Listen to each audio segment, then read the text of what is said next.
Hello friends, എല്ലാവർക്കും പുതിയൊരു വീഡിയോയിലേക്ക് സ്വാഗതം. ഇന്ന് വെണ്ടയ്ക്ക കൊണ്ട് നല്ലൊരു തോരൻ ഉണ്ടാക്കാം. അപ്പോൾ ഇവിടെ കഴുകി വൃത്തിയാക്കി 1/2 കിലോ വെണ്ടയ്ക്ക വെച്ചിട്ടുണ്ട്. ഇതിലെ വെള്ളമെല്ലാം പോയി കഴിഞ്ഞതിന് ശേഷം നമുക്കിത് കടയും തലയും കളഞ്ഞ് അരിഞ്ഞെടുക്കാം. ലൈക്ക് ചെയ്യാണ്ട് കാണുന്നവരുണ്ടെങ്കിൽ ഒന്ന് ലൈക്ക് ചെയ്യണേ. ഞാൻ ഇവിടെ ഈ രീതിയിലാണ് അരിഞ്ഞെടുത്തിട്ടുള്ളത്. എല്ലാതും ഇവിടെ അരിഞ്ഞ് വെച്ചിട്ടുണ്ട്. ഇനി ഒരു സവാള എടുത്ത് ഇത് നമുക്ക് അരിഞ്ഞു വെക്കാം. ഇനി ഒരു പാൻ അടുപ്പിലേക്ക് വെച്ച് കൊടുക്കാം. ഇതിലേക്ക് കുറച്ച് വെളിച്ചെണ്ണ ചേർത്ത് കൊടുക്കാം. വെളിച്ചെണ്ണ ചൂടാവുമ്പോൾ അരിഞ്ഞു വെച്ചിട്ടുള്ള സവാള ചേർത്ത് കൊടുക്കാം. എന്നിട്ട് ഇത് നന്നായി ഒന്ന് ഇളക്കിയിട്ട് കൊടുക്കാം. ഇനി ഇതിലേക്ക് 2 പച്ചമുളക് അരിഞ്ഞിട്ട് കൊടുക്കാം. എരിവ് കൂടുതൽ വേണമെന്നുള്ളവർക്ക് ഒരു മുളകും കൂടിയും ചേർത്ത് കൊടുക്കാവുന്നതാണ്. ഇത് നാടൻ മുളകാണ്, നല്ല എരിവുള്ള മുളകാണ്. ഇനി ഇതൊന്ന് ഇളക്കിയിട്ട് കൊടുക്കാം. ഇനി ഇതിലേക്ക് 2 തണ്ട് കറിവേപ്പിലയും കൂടിയും ചേർത്ത് കൊടുക്കാം. ഇനി ഇത് വാടി വരുന്ന വരെ ഒന്ന് ഇളക്കിയിട്ട് കൊടുക്കാം. ഇത് ഗോൾഡൻ കളറൊന്നും ആവേണ്ട ആവശ്യമില്ല. ഇപ്പോൾ സവാളയെല്ലാം വാടി വന്നിട്ടുണ്ട്. ഇതിലേക്ക് നമുക്ക് പൊടികൾ ചേർത്ത് കൊടുക്കാം.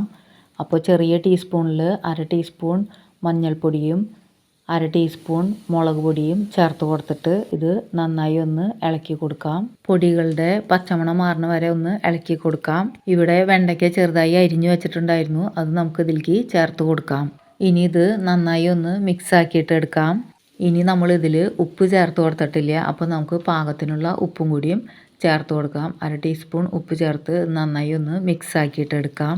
ഉപ്പ് ചേർത്ത് മിക്സ് ചെയ്തതിന് ശേഷം നമുക്കിത് അടച്ച് വെച്ച് വേവിച്ചെടുക്കാം. അടിയിൽ പിടിക്കാണ്ടിരിക്കാൻ ഇടയ്ക്കൊന്ന് ഇത് ഇളക്കിയിട്ട് കൊടുക്കാം. ഇനി ഇത് വീണ്ടും അടച്ച് വെച്ച് വേവിച്ചെടുക്കാം. ഇപ്പോൾ വെണ്ടയ്ക്കെല്ലാം വെന്തിട്ടുണ്ട്. ഇനി വെണ്ടയ്ക്ക മൊരിഞ്ഞ് വരുന്ന വരെ ഒന്ന് ഇളക്കിയിട്ട് കൊടുക്കാം. അപ്പോൾ ഇവിടെ കുറച്ച് വെളിച്ചെണ്ണയും കൂടി ഞാനിവിടെ ഒഴിച്ച് കൊടുത്തിട്ട് ഇത് നന്നായി ഒന്ന് മൊരിച്ചെടുക്കുന്നുണ്ട്.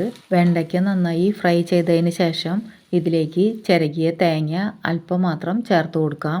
എന്നിട്ട് നമുക്കിത് നന്നായി ഒന്ന് ഇളക്കി കൊടുക്കാം. തേങ്ങ ഞാനിവിടെ നന്നായി മിക്സ് ആക്കിയിട്ട് എടുത്തിട്ടുണ്ട്. കുറച്ച് നേരം ഒന്ന് ഇത് ഇളക്കി കൊടുക്കാം. ഇനി ഇതിൻ്റെ നടുഭാഗത്തു നിന്ന് കുറച്ചൊന്ന് മാറ്റി കുറച്ച് വെളിച്ചെണ്ണ ഇവിടെ ഒഴിച്ച് കൊടുക്കുന്നുണ്ട്. എന്നിട്ട് നമുക്ക് ഇതിലേക്ക് ഒരു മുട്ട പൊട്ടിച്ചൊഴിച്ച് കൊടുക്കാം. ഇനി ഈ മുട്ടയിലേക്ക് ഒരു നുള്ള് ഉപ്പും കൂടിയും ചേർത്ത് കൊടുക്കുന്നുണ്ട്. ഈ മുട്ട ഒന്ന് നന്നായി ഒന്ന് ഇളക്കിയെടുക്കാം. ഇപ്പോൾ നന്നായി ഇളക്കി ചിക്കി പൊരിച്ച് എടുത്തിട്ടുണ്ട്. മുട്ട ഇഷ്ടമുള്ളവർക്ക് ഒരു മുട്ടയും കൂടിയും ഇതിൽ ചേർത്ത് കൊടുക്കാവുന്നതാണ്.